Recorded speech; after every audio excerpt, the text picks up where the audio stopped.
Hello friends, welcome to all of you on your channel Science Guru the Best. Please subscribe the channel, like and share the videos. अपने friends के साथ भी video को ज़्यादा से ज़्यादा share करिए ताकि वो लोग भी इससे बेनिफिटेड हो। मेरी प्लेलिस्ट में बहुत सारी वीडियोस है फिजिक्स केमिस्ट्री के, आप उनको भी देख सकते हैं। वीडियो कैसा लगा कमेंट करके ज़रूर बताना। आपकी कोई भी डाउट या क्वेरी हो, कोई भी क्वेश्चन हो जो आपको समझ में नहीं आ रहा हो या कोई भी, तो वो आप मुझे कमेंट सेक्शन में लिख सकते हैं, मैं उसका रिप्लाई करने की कोशिश करूँगा। आज मैं आपके लिए लेकर आया हूँ एक्सरसाइज का पार्ट 2, ठीक है। इससे पहले वाले वीडियो में हम एक्सरसाइज क्वेश्चन नंबर 1 to 8 कर चुके हैं, ठीक है। तो क्वेश्चन नंबर 9 से 18 तक हम इस वीडियो में करने वाले हैं, चैप्टर 12 इलेक्ट्रिसिटी क्लास 10, ठीक है। तो चलो शुरू करते हैं आज का वीडियो। देखो क्वेश्चन नंबर 9 क्या है। A battery of 9 volt is connected in series with resistance of 0.2 ohm, 0.3 ohm, 0.4 ohm, 0.5 ohm and 12 ohm respectively. How much current would flow through the 12 ohm resistor? Question को पढ़ के समझ लो अच्छे से। देखो एक बैटरी है 9 वोल्ट की है, ठीक है। सीरीज में कनेक्टेड है इससे ये रेसिस्टर 0.2, 3, 4, 5 एंड 12, ठीक है। 5 टोटल 5 है, ठीक है। और पूछा गया है how much current would flow through the 12 ohm resistor. 12 ओम वाले से कितना करंट फ्लो होगा, ठीक है। तो देखो गिवन करके मैंने कुछ लिखा है। अगर इसका एक डायग्राम बनाए ना रफली, वैसे डायग्राम बनाना चाहिए पहले कि क्या पूछा है, किस तरह से होगा, ठीक है। तो एक डायग्राम बनाए तो सिंपल सा डायग्राम बन जाएगा इसका कि भाई ये बैटरी है या सोर्स है, ठीक है। ये कितने की है, 9 वोल्ट की है। और इससे हम क्या करते हैं, एक एमीटर जोड़ देते हैं और यहाँ पर हमें सीरीज में 5 रेसिस्टर है, R1, R2, R3, R4, R5, all are connected in series, ठीक है। ये सीरीज में अब इनकी वैल्यू भी हमें दे रखी है 0.2, 0.3, 0.4, 0.5 एंड 12 ओम। ये इनके R की वैल्यू है, ठीक है। रेसिस्टेंस इनका इतना है। ये पूछा है कि 12 ओम वाले में से कितना करंट फ्लो होगा, ठीक। तो पहले तो गिवन करके लिख दिया मैंने कि गिवन है 9 वोल्ट V की वैल्यू, ठीक है। और क्या गिवन है, और गिवन है R की value, resistance R1, R2, R3, R4, R5 सबकी वैल्यू रखी है। अब देखो डायग्राम पे आते हैं वापस, एक बार इसको समझते हैं। सीरीज में क्या होता है, मैंने आपको बताया कि सीरीज में I सेम रहता है, I सेम इन सीरीज। तो करंट जितना होगा सर्किट में, टोटल करंट होगा, वही टोटल करंट फ्लो होने वाला है सभी रेसिस्टर में से। जितना टोटल करंट होगा एमीटर की यहाँ पर जो रीडिंग होगी, वही टोटल करंट कितना, सब में से वही करंट जाने वाला है, ठीक है। तो 12 ओम वाले में से पूछा है तो वही जो टोटल करंट आएगा ना सर्किट का, वही 12 ओम वाले में से होगा, वही इसमें से होगा, वही इसमें से होगा, सब में से। तो हमें क्या करना है कि टोटल करंट हम निकाल लेते हैं, आई निकाल लेते हैं। As we know that the current remain same through all the resistor in series, so total current I series will flow through the 12 ohm resistor, ठीक है। तो टोटल निकालने के लिए फॉर्मूला हमारे पास I is equal to V upon R। V की value हमने रख दी यहाँ पर 9 वोल्ट, और R, अब देखो R यहाँ पर टोटल R लगेगा, 12 ओम वाला मत डाल देना यहाँ पर। क्यों, क्योंकि हम क्या कर रहे हैं यहाँ पर टोटल निकाल रहे हैं, टोटल करंट निकाल रहे हैं, total current flow through the circuit. तो टोटल करंट तभी आएगा जब हम यहाँ पर टोटल V लेंगे और उसको डिवाइड करेंगे टोटल R से। टोटल R मतलब इक्विवेलेंट R, ठीक है। और इक्विवेलेंट R कौन से इसमें है, ये सिस्टम में, सीरीज सिस्टम में। तो सीरीज का टोटल यानी R सीरीज हमें निकालना है, इक्विवेलेंट रेसिस्टेंस R सीरीज। तो R सीरीज का ये फॉर्मूला है, R1, R2, R3 सबको प्लस कर देंगे, इन सबको प्लस करेंगे तो आएगा 13.4। तो V total V upon total R 9 upon 13.4। इसकी पॉइंट हटाई तो मैंने ऊपर 0 कर दिया, 90 अपॉन 134 कर दिया। इसको जब हम सोल्व करेंगे तो आंसर आएगा 0.67 एम्पियर, ठीक। क्वेश्चन नंबर 10 को समझते देखो। क्वेश्चन नंबर 10 क्या कह रहा है, how many 176 ohm resistors in parallel are required to carry 5 ampere on a 220 volt line. Question को समझना अच्छे से देखो। हाउ मेनी 176 ओम, ठीक है, resistors in parallel are required to carry 5 ampere on a 220 volt line. यानी 220 volt line में 5 ampere का करंट फ्लो होने के लिए पैरेलल में कितने 176 ओम रेसिस्टेंस के रेसिस्टर रिक्वायर्ड है। How many resistors are required, इनके नंबर्स निकालने की 1 चाहिए कि 2 चाहिए कि 3, 4, 5, 10, 50 कितने चाहिए, ठीक है। Number of resistors required to flow 5 ampere current from a 220 volt line when they are connected in parallel, ठीक। अब देखो ऐसे क्वेश्चन में जब हमें नंबर्स निकालना हो ना तो एक फॉर्मूला है ये, इस फॉर्मूले से मैं आपको बताता हूँ। ये फॉर्मूला आप याद रखना जब हमें नंबर्स फाइंड आउट करने हो ना, number of resistor in parallel, ठीक है, when all resistors have equal resistance, ठीक है, तब ये फॉर्मूला एप्लीकेबल हो जाएगा। When all resistors have equal resistance then we can use this formula, ठीक है।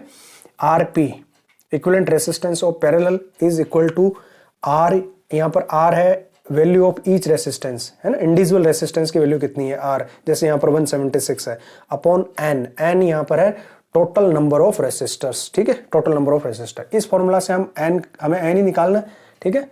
तो ये एन का फॉर्मूला अगर हम बढ़ाए तो एन का फॉर्मूला ये बन गया आर अपॉन आर पी, यानी n total number of resistors equal to resistance of individual resistor upon equivalent resistance of the parallel, R upon R P. तो हमें आर की वैल्यू यहाँ पता है, आर की वैल्यू कितनी है भाई, इंडिविजुअल रेसिस्टेंस कितना है 176 ओम है, अपॉन आर पी हमें फाइंड आउट करना है। तो आर पी अगर हम देखें ना इस सर्किट का वैसे कि भाई 220 वोल्ट इसमें वोल्टेज है, 5 एम्पियर इसमें करंट है, तो इसका आर रेसिस्टेंस कितना होना चाहिए, है ना, सर्किट का टोटल रेसिस्टेंस जो इक्विवेलेंट रेसिस्टेंस है ना वो कितना होना चाहिए जब 220 वोल्ट हो और 5 एम्पियर हो। तो आर का फॉर्मूला ओम्स लॉ से R equal to V upon I, V कितना है 220 वोल्ट है, आई कितना फ्लो रहा है इसमें 5 एम्पियर, तो इसका इक्विवेलेंट रेसिस्टेंस कितना आएगा 220 अपॉन 5 करे तो आता है 44, ठीक है, 44 ओम इसका इक्विवेलेंट रेसिस्टेंस आना चाहिए वी और आई के हिसाब से। तो यहां पर हमारे पास यहां पर क्या आ गया, आरपी की वैल्यू क्या आ गई 44 ओम आ गई, ठीक है। अब हमें देखना है कि 44 कितने की आती है, यानी 176 की कितने हम यहाँ रेसिस्टर रखें कि उनका इक्विवेलेंट रेसिस्टेंस कितना आ जाए 44 आ जाए।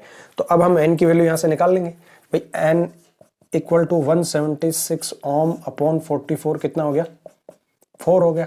तो नंबर ऑफ रेसिस्टर रिक्वायर्ड कितने हैं, 4 रेसिस्टर रिक्वायर्ड है यहाँ पर, ठीक है, 4 रेसिस्टर रिक्वायर्ड है। 4 रेसिस्टर का अगर 176 से हम निकालेंगे ना तो 44 आ जाएगा टोटल इक्विवेलेंट रेसिस्टेंस। निकाल के देखे, चलो देखते देखो, अगर हमारे पास 4 रेसिस्टर हो 176 के देखो कितना आता है 176 plus 176 plus 1 upon 176 plus 1 upon 176, ठीक है, इनका एलसीएम 176 हो गया। यहाँ पर कितना आ जाएगा 1 प्लस 1 प्लस 1 प्लस 1, ठीक है, 4 हो गया। तो ये 1 अपॉन आर पी कितना हो गया 1 upon R P is equal to 4 upon 176। तो आर पी कितना हो जाएगा भाई, आर पी हो जाएगा 176 डिवाइड बाई 4 दैट इज 44 ओम, ठीक है, 44 आता है। तो ये फॉर्मूला याद रखो आप, जब पैरेलल में हो और इक्विवेलेंट क्या बोलते हैं ये all resistors have equal resistance, तब हम नंबर ऑफ रेसिस्टर्स निकालने के लिए ये फॉर्मूला यूज कर सकते हैं। और आर पी आप पहले इससे निकालना, जो टोटल आपको वी और आई दे रखा है उससे आप ये निकाल लेना, ठीक है। एक तरीका और भी है इसको सोल्व करने का, ठीक है, वैसे ये शॉर्ट और इजी है, इससे आप आराम से हो जाएगा। एक तरीका और है वो भी बताता हूँ आपको, वो क्या है, ये है कि suppose n numbers are the numbers of resistors which required for this, ठीक है। सपोज यहाँ पर 1 2 3 4 ये कितने हैं n है, मान लिया कि ये n है, ठीक है। तो n का इक्विवेलेंट रेसिस्टेंस कैसे हो जाएगा 1 upon R P is equal to 1 upon R one plus 1 upon R two plus 1 upon R n, जितना नंबर है वही होगा भैया। n की वैल्यू अगर 4 है तो ये 4 तक हो जाएगा और 5 है तो 5 तक हो जाएगा, ठीक है। तो ये वैल्यू हो गई 1 upon R P is equal to 1 upon 176 plus 1 upon 176 plus 1 upon यानी n अपॉन 176, ठीक है, n अपॉन 176। अब इसका अगर एलसीएम निकाले तो इसका एलसीएम कितना आ गया 176, ठीक है। करो इसको, देखो कितना हो गया 1 प्लस 1 प्लस यहाँ पर क्या हो गया n, ठीक है। अब मान लो 3 है तो 1 प्लस 1 प्लस 1 3, यानी नंबर्स जितना है उतना ही तो रहने वाला है। तो 1 upon R P is equal to n upon 176। 1 upon R P कितना आ गया n अपॉन 176। तो आर पी कितना हो गया, इसको रिवर्स करो, R P is equal to 176 upon n, यानी इसका इक्विवेलेंट रेसिस्टेंस कितना है 176 अपॉन n है, ठीक है।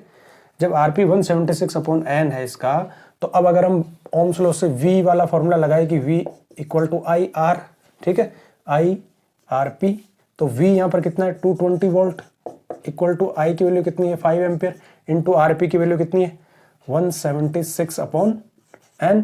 ये फॉर्मूला देखो यही बैठा है, ये वाला ही फॉर्मूला है ये, और कुछ नहीं है। देखो आप R P is equal to 176 upon n, 176 क्या है वैल्यू ऑफ आर और n टोटल नंबर ऑफ वो, है ना। चलो इसको करते देखो एक बार। अब यहाँ से हमें n की वैल्यू निकालनी है, ठीक है ना। तो n की वैल्यू देखो कैसे निकाले भाई इसकी। अब अगर यहाँ से n की वैल्यू निकालनी है तो हम इसका फॉर्मूला बना ले, ठीक है। n और इन 220 वोल्ट को क्रॉस इंटू कर ले और इनको क्रॉस इंटू कर ले तो क्या हो गया देखो 220 into n equal to 5 into 176, ठीक है। n की वैल्यू निकालनी है तो n इक्वल टू ये 220 इधर आ जाएगा, 5 इंटू 176 अपॉन 222 कितना आया? इसको जब हम सोल्व करेंगे तो आंसर आएगा 4। ठीक है, तो ऐसे भी हम कर सकते हैं, ये ज़्यादा बेटर है। Question number 11, so how would you connect 3 resistors each of 6 ohm so that the combination has a resistance of 9 ohm and 4 ohm. देखो ऐसा क्वेश्चन मैं आपको पहले वीडियो में भी करवा चुका हूँ, पहले वाले वीडियो में मेरे है ना, उसमें आप देखना 6 ओम और 9 ओम करके मैं करवा चुका हूँ। उसमें मैंने आपको बताया भी, एक बार फिर से इसको समझ लेते। देखो जब 2 रेसिस्टर गिवन हो तो उन 2 को हमें कैसे जोड़ना है बताओ। अगर मान लो मुझे R1 R2 दोनों दिए हुए हैं तो कितने तरीके से जोड़ सकते हैं? केवल 2 ही तरीके, या तो दोनों सीरीज में हो या दोनों पैरेलल में हो। ठीक है, 2 ही मेथड है। अब अगर हमें 3 गिवन है, 3 रेसिस्टर्स गिवन है R1 R2 और R3, तो उनको जोड़ने के, उनको ज्वाइन करने के 4 वेज है। ठीक है, 4 मेथड है, उनको 4 अलग अलग तरीके से जोड़ा जा सकता है। वो कौन से? पहला है कि जब सारे के सारे सीरीज में जुड़े हो, when all are in series. ठीक है, सेकंड है when all are in parallel, और थर्ड है when system is in parallel, 2 parallel में और तीसरा उनके साथ में सीरीज में। फोर्थ मेथड है कि when system is in series, जब सिस्टम सीरीज में और जो थर्ड बच गया वो इनके साथ में पैरेलल में। ये 4 तरीके हो गए। ठीक है, समझ गए आप? अब देखो इसमें से मैं आपको बता देता हूं कि जब when 3 resistors are given and value of each resistor is same, जैसे मान लो 3 है, 666 के या 999 के या 555 के, या इस तरह से सेम वैल्यू दी हुई है और 3 आपको गिवन है ना, तो उसका आंसर आपको इस तरह से निकालना है। देखो सीरीज में क्या होगा? सीरीज में मैक्सिमम होगा R इंटू 3 होगा। ठीक है, जैसे 6 इंटू 3 18, या सीरीज में इसकी वैल्यू कितनी आएगी? 18 ओम आएगी। पैरेलल में कितना होगा? पैरेलल में R/3 होगा हमेशा ही, 6/3, 9/3, अगर मान लो 9 के 3, तो जो भी वैल्यू है ना उसको डिवाइड बाय 3 कर दो आप सीधा, 6/3 यानी 2 ओम आएगा। ये फाइंड आउट करने के लिए कि भाई आप अलग अलग, ये है ना टाइम बचाने के लिए एग्जाम में, कि अलग अलग जोड़ के बढ़ा के देखो कि किसका कितना आ रहा है। आप ये याद रखो, इससे आपको जैसे 9 ओम दिया हुआ है ना, तो आप जैसे 9 ओम आपने देखा, देखते ही आपके दिमाग में इसका वो आ जाना चाहिए सिस्टम की, किससे 9 ओम आएगा, तो 9 ओम इससे आएगा। ठीक है, इसी तरह से जैसे नेक्स्ट दे रखा है ना 4 ओम, तो 4 ओम है ना, बिना आप ये कनेक्शन बना के इनकी वैल्यू पुट करके सोल्व करके फिर निकालो, उससे अच्छा सीधा आप बता सकते हो 4 ओम किस मेथड से आएगा, तो 4 ओम इस मेथड से आएगा, when system is in series. ठीक है, देखो when all are connected in series R into 3 होगा, when all are connected in parallel R/3 होगा। ठीक है, when system is in parallel, ये देखो जब पैरेलल में है सिस्टम तब होगा R plus R/2, तो इसका देखो यहां पर होगा R6 plus R/2, 6/2, 6/2 कितना होता है? 3, तो 6 plus 3 9 होगा। 9 जो पूछा है ना वो इस सिस्टम में बनेगा, ये वाला when system is in parallel। ठीक है, when system is in parallel, when system is in series तो क्या होगा? 2/3 of R होगा, 2/3 of R, तो 6 का 2/3, 6 इंटू 2/3, 3 2 जा 6, 2 इंटू 2 4, 4 कैसे आएगा? ऐसे आएगा 4, तो ये ध्यान रखना आप। तो ठीक है ना, R इंटू 3 सीरीज में, R/3 पैरेलल में।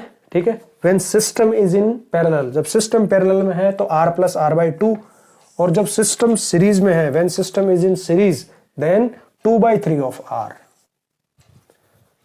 देखो अब इसका आंसर निकालते हैं, 9 ओम और 4 ओम कैसे आएगा, तो 9 ओम आएगा when system is in parallel, और 4 ओम आएगा when system is in series. ठीक है, इस मेथड से निकालते हैं। देखो अभी ये 2 क्या हो गए? 2 पैरेलल में हो गए, तो इन दोनों का पहले इक्विवेलेंट निकालना है और फिर इन दोनों को उस इक्विवेलेंट से रिप्लेस कर देना। तो पहले इन दोनों का इक्विवेलेंट निकाल लेते हैं। तो इक्विवेलेंट क्या हो जाएगा? 1/RP is equal to 1/R1 plus 1/R2। ठीक है, वैल्यू पुट करो, 1/6 प्लस 1/6 कितना हो गया? 2/6। 1/RP कितना हो गया? 2/6, तो RP कितना हो गया? 6/2। RP इज 6/2, और 6/2 कितना होता है? 3। इक्विवेलेंट कितना आ गया इन दोनों की जगह? 3। तो अब इन दोनों को हटा के हम यहाँ पर जो इक्विवेलेंट आया ना वो रख देंगे, कितने का? 3 ओम का। अब बताओ ये अब क्या हो गया ये? अब दोनों कैसे हो गए? सीरीज में हो गए, तो 3 + 6 सीरीज में क्या होता है? सीरीज में यही तो होता है, R series is equal to R1 plus R2। अब R1 कितने का है? 3 ओम का है। R2 कितने का है? 6 ओम का। आंसर क्या आ गया? 9 ओम। ठीक है भाई, 3 ओम प्लस 6 ओम दोनों कैसे है? सीरीज में, तो 9 ओम हो जाएगा। चलो अब नेक्स्ट देख लेते हैं ये वाला। देखो इसमें सिस्टम किसमें है? सीरीज में। तो सीरीज में क्या होता है? R1 प्लस R2, 6 + 6 कितना हो जाएगा? 12। ठीक है भाई, सीरीज में है सिस्टम, तो पहले हमें सिस्टम का ही निकालना है। ठीक है, पहले जो सिस्टम है उसका निकालेंगे, फिर बाद में दूसरा। पहले सिस्टम को सोल्व करना है। तो सिस्टम क्या हो गया? 6 + 6 12 ओम। तो हम क्या करेंगे, इस सिस्टम की जगह क्या रखेंगे? एक ही रख देंगे जो इक्विवेलेंट आया है, और वो इक्विवेलेंट कितने का आया है हमारे पास? इक्विवेलेंट आया 12 ओम का। अब ये दोनों कैसे हो गए? अब ये दोनों हो गए एक दूसरे के पैरेलल में, तो अब पैरेलल का निकाल लेंगे। पैरेलल का क्या होता है? पैरेलल का होता है 1 upon R P equal to 1 upon R1 plus 1 upon R2। R1 R2 की वैल्यू रखो। R1 R2 कितना है, R1 अब यहाँ पर है 12 ओम, R2 अब यहाँ पर कितना है 6 ओम, दोनों की वैल्यू रखते हैं 1 अपॉन 12 प्लस 1 अपॉन 6, एलसीएम ले लो 12, 1 प्लस 2, 3 अपॉन 12, किसकी वैल्यू आ गई 1 अपॉन आरपी की, 1 अपॉन आरपी कितना आ गया 3 अपॉन 12, तो आरपी कितना हो जाएगा, आरपी हो जाएगा 12 अपॉन 3, और 12 अपॉन 3 कितना होता है 4 ओम, आ गया 4 ओम। ठीक है, देखो जब इससे जो इंडिविजुअल रेसिस्टेंस है ना, इससे अगर ये ज्यादा है ना, तो इसका मतलब क्या है, केवल दो ही तरीके, या तो सीरीज में, तो सीरीज का तो हमें पता है सीधा सीधा जुड़ जाएंगे सारे। ठीक है, 6 3 18, 6 इंटू 3 R इंटू 3 कर लो।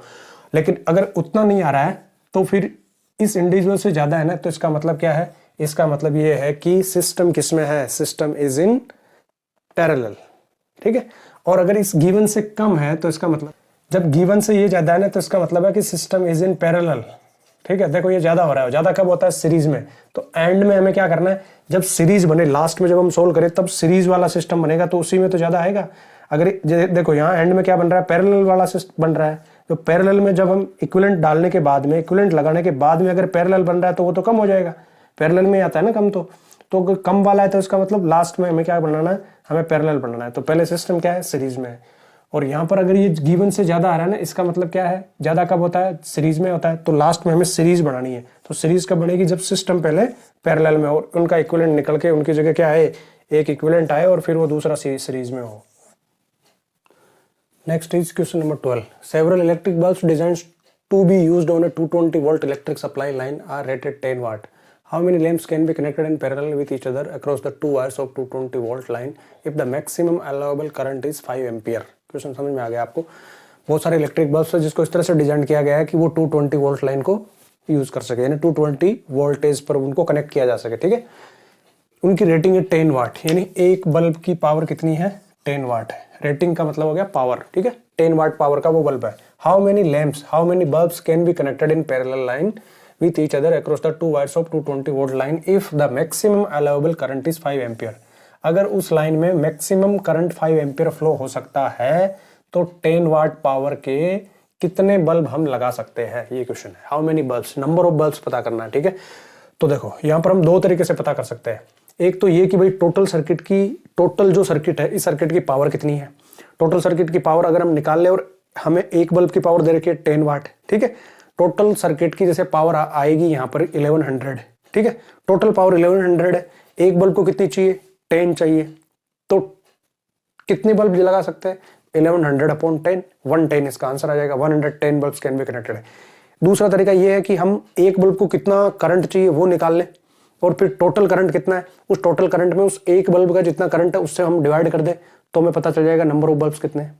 ठीक है, जैसे मान लो एक बल्ब के लिए यहाँ पर आएगा 1/22 एम्पियर का करंट चाहिए, तो 5 एम्पियर में कितने बल्ब हो सकते हैं, 5 एम्पियर डिवाइड बाई 1/22, यानी 1 बल्ब में जितना करंट है उतना, तो हमें नंबर ऑफ बल्ब्स मिल जाएंगे। दो तरीके से कर सकते हैं। देखो पहला ये है, power of each bulb 10 watt, voltage of circuit 220 volt, I of the circuit 5 ampere, total power of the circuit, तो सर्किट की टोटल पावर कितनी हो जाएगी, P is equal to V into I, 220 volt into 5 ampere, maximum current can flow 5 ampere, और maximum voltage कितना है, 220 volt है, तो मैक्सिमम पावर कितनी आ गई, 1100 आ गई। ठीक है, जब 1100 पावर हो टोटल, तो number of 10 vote bulb, 10 vote bulb can be used for 1100 वाट, कितने हो जाएंगे, 1100 डिवाइड बाई 10 वोट, तो कितने बल्ब आ गए, 110 बल्ब आ गए। भाई 110 बल्ब है और हर बल्ब 10 वाट का है, तभी तो टोटल इतने हो जाएगा, 1100 वाट हो जाएगा, है ना।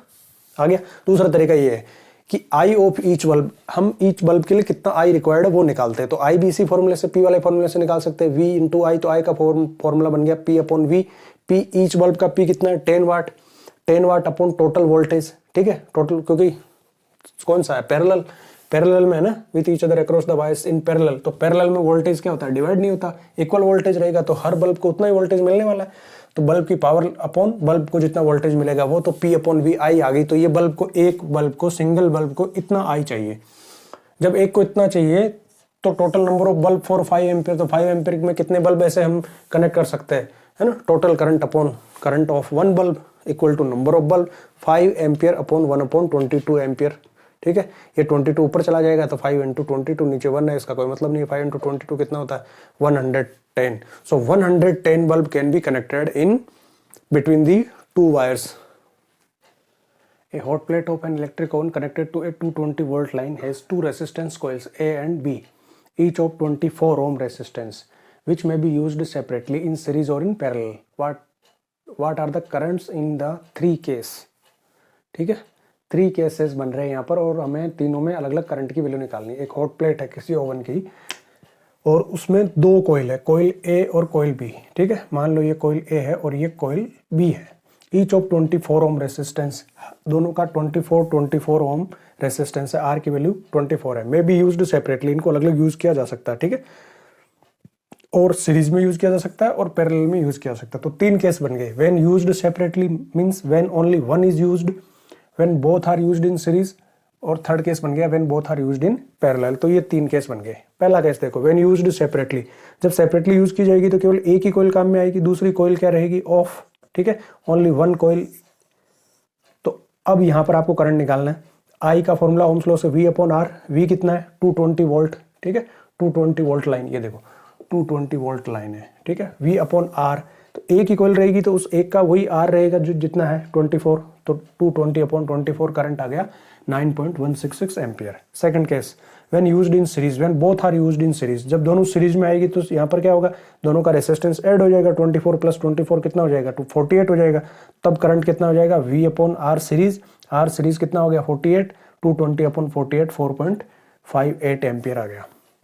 When both used in parallel, जब दोनों पैरेलल में होंगे तो पैरेलल में क्या हो जाएगा, रेसिस्टेंस कितना हो जाएगा RP कितना हो जाएगा 1 अपॉन 24 प्लस 1 अपॉन 24 यानी कि 12 ओम आ जाएगा। जब 12 ओम आ जाएगा तो आई का फॉर्मूला लगा देंगे और 220 अपॉन 12 से जब हम डिवाइड करेंगे तो आंसर आएगा 18.33। ठीक है, तो when used separately current is 9.166 ampere, when both used in series current is 4.58, when both used in parallel current is 18.33 ampere. Next is question number 14. Compare the power used in 2 ohm resistor in each of the following circuit. 1. First situation is a 6 volt battery in series with 1 ohm and 2 ohm resistor, and second situation is a 4 volt battery in parallel with 12 ohm and 2 ohm resistor. ठीक है, 2 case बन रहे हैं। हमें क्या करना है, compare the power used. हमें पावर यूज्ड निकालनी है किसमें, 2 ohm रेसिस्टर में। ठीक है, 2 केस है, दोनों में आपको एक 2 ओम रेसिस्टर मिल रहा है। यहाँ भी 2 ओम रेसिस्टर है, यहाँ पर भी 2 ओम रेसिस्टर है। इन दोनों में पावर कितनी कंज्यूम होगी उसको कंपेयर करना है। जब फर्स्ट केस है कि 6 वोल्ट की बैटरी है और सीरीज में है 1 ओम और 2 ओम। ठीक है, तो ये 6 वोल्ट की बैटरी हो गई, 1 ओम और 2 ओम को हमने सीरीज में कनेक्ट कर दिया। सेकंड सिचुएशन है कि 4 वोल्ट की बैटरी है, 4 वोल्ट की बैटरी है और 2 ओम और 12 ओम पैरेलल में, तो 2 ओम वाले का पावर कंपेयर करना है, यानी यहाँ पर 2 ओम वाले का पावर कितना है। ठीक है, तो पहले इसको देख लेते हैं। देखो, पावर का फॉर्मूला होता है, मेन फॉर्मूला हमारा VI है। ये फॉर्मूला हम यहाँ यूज नहीं करेंगे। क्यों नहीं करेंगे, क्योंकि अगर मैं यहाँ पावर, मुझे सर्किट की पावर नहीं निकालनी है, इसकी पावर निकालनी है इंडिविजुअल की। तो इंडिविजुअल की पावर निकालने के लिए इस इंडिविजुअल का V और इस इंडिविजुअल की I चाहिए। ठीक है, अब इसका V नहीं है हमारे पास में, V है 6 वोल्ट लेकिन वो पूरे सर्किट का है। अब यहाँ V जो है ना दोनों में डिवाइड हो जाएगा, तो इसके लिए अगर आप 6 मान के करोगे तो वो सही नहीं आएगा आंसर, क्योंकि वो 6 किसका है, वो तो टोटल सर्किट का है, इसका भी थोड़ी ना। भाई सीरीज में I सेम रहता है और पोटेंशियल डिफरेंस जो होता है वो डिवाइड हो जाता है, तो यहाँ पर V 6 नहीं रहेगा। तो ये फॉर्मूला हम यूज़ नहीं करेंगे। तो फिर कौन सा यूज़ करें, तो हम ये यूज़ करें। ठीक है, V का ओम्स लॉ से हमने लिखा V इक्वल टू IR, तो I स्क्वायर R ये फॉर्मूला हो गया। ये क्यों यूज़ कर रहा है, क्योंकि I जो है ना सर्किट का जितना है उतना ही यहाँ पर इसमें I रहने वाला है। I remain same in series, तो हम ये फॉर्मूला यूज़ कर लेंगे। ठीक है, जितना सर्किट में होगा उतना ही इसमें से जाएगा I, तो I स्क्वायर R वाले फॉर्मूले से हम कर लेते हैं इसकी पावर की कैलकुलेशन। अब पावर कैलकुलेट करने के लिए हमें पहले I की वैल्यू चाहिए, तो हम पहले I की वैल्यू निकाल लेते हैं, टोटल I निकाल लेते हैं, क्योंकि टोटल I ही इसमें से जाएगा। तो total I V total upon R total, V total कितना है 6 वोल्ट अपॉन R टोटल कितना है, ये दोनों सीरीज में, तो R सीरीज क्या हो जाएगा R1 प्लस R2, और R1 प्लस R2 की वैल्यू कितनी है 1 प्लस 2 3। ठीक है, तो 3 ये आ गया 3 ओम, 6 वोल्ट अपॉन 3 ओम कितना आ गया करंट 2 एम्पियर। अब ये फॉर्मूला I स्क्वायर R, तो I की वैल्यू हमने रख दी 2 एम्पियर, 2 एम्पियर का स्क्वायर इंटू R इसमें निकालनी है, तो इसकी वैल्यू रखेंगे हम, तो इसका पावर आ जाएगा अभी 2 का स्क्वायर हो गया 4, 4 इंटू 2 8 वाट। ठीक है, 8 W ये आ गई यहाँ पर पावर इसमें। अब इसकी बात करते हैं। देखो ये कौन सा है अरेंजमेंट, पैरेलल है। पैरेलल में क्या होता है, पैरेलल में V सेम रहता है, I डिवाइड हो जाता है, current divides in parallel, voltage remain same. तो अब इसका कैलकुलेट करते हैं। देखो इसके कैलकुलेट करने के लिए हम ये तीनों फॉर्मूले, इसमें से ये फॉर्मूला हम नहीं लगाएंगे, ठीक है, बाकी इससे और इससे आप कर सकते हो, ठीक है। P equal to V I इससे भी कर सकते हो, P equal to V square upon R इससे भी कर सकते हो। ये क्यों नहीं लगाएंगे, ये इसलिए नहीं लगाएंगे क्योंकि इसमें I है और I जो है यहाँ पर क्या हो जाएगा, डिवाइड हो जाएगा, ठीक है। तो इसलिए हम I वाला फॉर्मूला यूज़ नहीं करेंगे, क्योंकि जो टोटल सर्किट का I अगर हम पहले निकाल लेना, टोटल सर्किट का I पहले अगर हम ओम्स लॉ से निकाले कि I equal to V upon R, V की वैल्यू ये ले और R का इनका इक्विवेलेंट निकाले, तो फिर वो I जो आएगा ना, वो I टोटल सर्किट का I आएगा, यहाँ का आएगा, यहाँ I अलग होगा इसमें, फिर क्योंकि I डिवाइड हो जाता है इसलिए ये यूज़ नहीं करेंगे ये वाला। बाकी ये कर सकते, ये कर सकते। अगर हम ये करें ना तो देखो, क्योंकि वोल्टेज सेम रहता है यहाँ पर, दोनों में सेम वोल्टेज होगा जितना है ही, तो वो जितना वोल्टेज है उसकी वैल्यू हम यहाँ रख दी, कितनी 4V का स्क्वायर अपॉन आर, तो 4 का स्क्वायर 16 अपॉन आर, 2 ओम वाले में निकाल रहे अपॉन 2 8 वाट आ गया यहाँ पर। इससे अगर हम निकालेंगे तो देखो यहाँ पर हमें पावर निकालनी है, V इंटू आई लिखना है, तो V की वैल्यू कितनी है, V की वैल्यू 4 वोल्ट है। क्या इसमें भी 4 वोल्ट रहेगा, यस, क्यों, क्योंकि V remain same in parallel, तो यहाँ पर हम 4 वोल्ट ले लेंगे V की वैल्यू। अब हमें I की वैल्यू लेनी है, इसमें I कितना जाएगा, तो इसका I हम निकाल लेते हैं पहले, भाई इसमें I कितना है तो इसका I निकाल लेते हैं, I equal to V upon R. इसका V कितना है, V जितना सर्किट का है उतना इसका रहेगा, सेम रहेगा, तो 4 वोल्ट अपॉन इसका R कितना है 2 ओम, 4 अपॉन 2 कितना हो गया 2 एम्पियर। तो I की वैल्यू यहाँ पर कितनी आएगी 2 ampere, 4 into 2 8 watt. Next question is question number 15। 2 lamps are rated 100 watt at 220 volt and others is 60 watt at 220 volt, ठीक है, are connected in parallel to each other from electric main supply. Watt current is drawn from the line if the supply voltage is 220 volt. दो bulb है, दो lamp है, एक 100 watt at 220 volt है और दूसरा कितना है 60 वाट एट 220 वोल्ट है। कनेक्टेड इन पैरेलल, दोनों पैरेलली कनेक्ट है, ठीक है। पूछा क्या है, वाट करंट इज ड्रॉन, करंट निकालना है फ्रॉम दी लाइन यानी from the circuit, total current निकालना है। ये दो बल्ब है 100 वाट और 60 वाट के, दोनों पैरेलली कनेक्टेड है 220 वोल्ट सोर्स से। टोटल करंट पूछा, टोटल करंट कितना होगा सर्किट में। अब देखो क्या है, ये अरेंजमेंट कैसा है, सीरीज है, सीरीज में क्या होता है I डिवाइड हो जाता है, तो यहाँ पर क्या होगा, यहाँ तक जो I आएगा वो सेम होगा, टोटल I होगा, टोटल I होगा I टोटल, लेकिन यहाँ अब ये डिवाइड हो जाएगा। इसमें मान लो करंट जा रहा है I1 और इसमें करंट जा रहा है I2, ठीक है। तो टोटल सर्किट का करंट पूछा है, यानी टोटल एमीटर की रीडिंग पूछी है, तो टोटल रीडिंग क्या हो जाएगी, I टोटल क्या हो जाएगा, I टोटल हो जाएगा I1 प्लस I2, इन दोनों को ऐड करना है। तो हमें I1 और I2 की वैल्यू निकालनी है, इन दोनों को टोटल कर देना, तो टोटल I आ जाएगा, टोटल करंट आ जाएगा सर्किट का, ठीक है। चलो अब I1 निकाले और I2 निकाले, दे क्या रखा है, पावर दे रखी है, तो पावर वाले फॉर्मूले से हम I निकाल लेंगे, I का फॉर्मूला बना लेंगे, I is equal to P upon V, ठीक है। अब I1 है तो P1 अपॉन V1 और I2 है तो P2 अपॉन V2। चलो P1 power of the first bulb, power of the first bulb हमको गिवन है 100 वाट है, ये हमने लिख दी, अपॉन V1। अब V1 इसके लिए कितना होगा भाई, कौन सा सीक्वेंस है, कौन सा अरेंजमेंट है, पैरेलल। पैरेलल में V क्या होता है, V होता है सेम जितना होता है सोर्स का, तो V1 कितना हो जाएगा V हो जाएगा और V2 कितना हो जाएगा, V2 भी V हो जाएगा, यानी V1 और V2 दोनों कितने हो जाएंगे 220 हो जाएंगे। तो I1 तो हो गया 100 वाट अपॉन 220 वोल्ट और I2 हो गया कितना 60 वाट अपॉन 220 वोल्ट। हमने दोनों की P1 और P2 की वैल्यू यहाँ पर रख दी। अब क्या करना है, इन दोनों को प्लस कर लेना, I1 plus I2 equal to total I, भाई टोटल I निकालना है तो इन दोनों को हम प्लस कर लेते हैं, तो इन दोनों को प्लस कर लेते हैं यहाँ पर, I1 प्लस I2। I1 की वैल्यू ये है 100 वाट अपॉन 220, I2 की वैल्यू ये है 60 वाट अपॉन 220 वोल्ट, ठीक है। यहाँ से हमने वैल्यू ले ली, ये I1 की ले ली, ये I2 की ले ली। अब दोनों का एलसीएम ले लेते हैं, 220 एलसीएम आ गया, 220 डिवाइड बाई 221, 1 इंटू 100 100 और यहाँ पर 1 इंटू 60 60, तो 100 plus 60 160 divide by 220, 160 divide by 220 होगा 0.727 एम्पियर, ठीक है। तो इस तरह से टोटल सर्किट का करंट हम निकाल लेंगे। Question number 17 is an electric heater of resistance 8 ohm draws 15 ampere from the service mains 2 hour, calculate the rate at which heat is developed in the heater. देखो यहाँ 2 आवर से ज़्यादा confuse मत होना, पूछा क्या है, the rate at which heat is developed in the heater.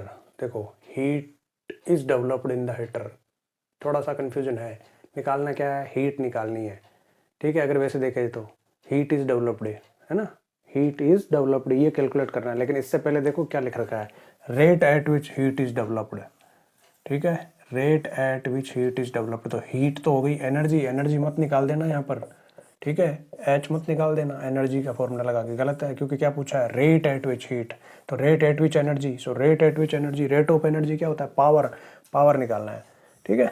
I given है 15 एम्पियर, आर गिवन है 8 ओम, टी गिवन है 2 आवर, इसका कोई यूज़ नहीं है, ये कंफ्यूज करने के लिए कि ताकि आप हीट निकाल दो, एनर्जी निकाल दो। ये फॉर्मूला पी का लगाएंगे, वी और आई, वी और आई हम यूज़ नहीं कर सकते यहाँ पर। क्यों नहीं कर सकते भाई, क्योंकि वी की वैल्यू हमारे पास नहीं है।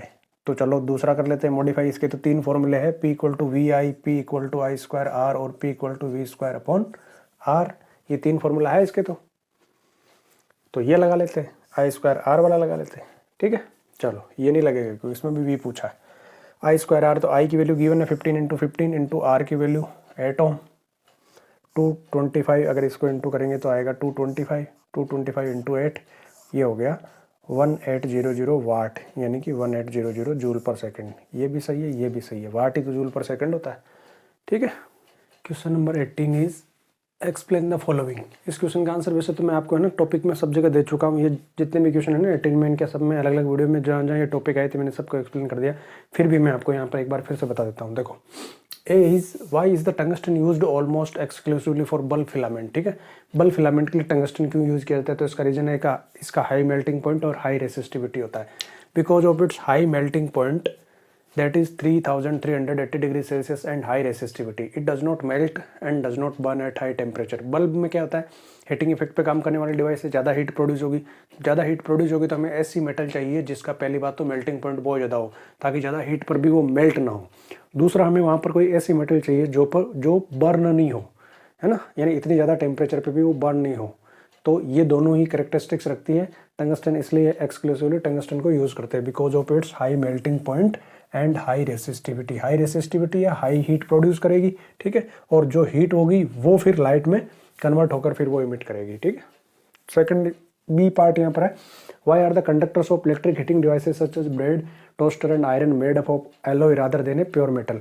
इनके जो हीटिंग डिवाइसेस की जो कोइल्स होती है या जो एलिमेंट होते हैं, हीटिंग एलिमेंट होते हैं, वो प्योर मेटल के ना बन के एलॉय के बनते हैं, ठीक है। जैसे कॉन्स्टेंटन, मैंगनीज, ठीक है, इस तरह की नाइक्रोम, इस तरह के मेटल के बने हुए होते हैं, ठीक है। तो ये प्योर मेटल के क्यों नहीं बने होते, इसका कारण ये है कि एक तो है ना resistivity of alloy is higher, ठीक है, और दूसरा कारण इनका है कि alloy do not oxidize at high temperature. ये 2 रीजन है।